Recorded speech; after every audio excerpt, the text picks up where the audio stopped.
নিশ্চয়ই ভালো আছেন। আমার রান্নাঘরে আমি আজকে রান্না করব আলু চালের মানে চাল আলু পকোড়া। আলু সেদ্ধ করে নিয়েছি। চাল আলু পকোড়া করার জন্য আলুটা আগে ভালো করে সেদ্ধ করে নিয়েছি। একেবারে নরম করলে হবে না, একটু শক্ত শক্ত থাকলে খেতে ভালো লাগবে।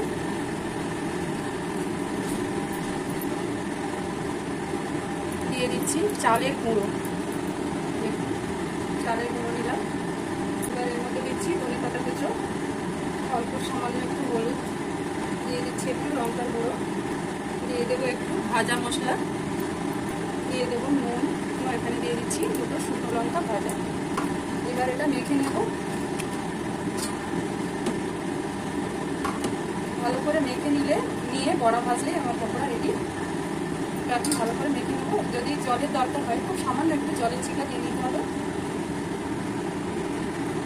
ভালো করে মেখে নিয়েছি, এবার বড়াগুলো ছাড়বো।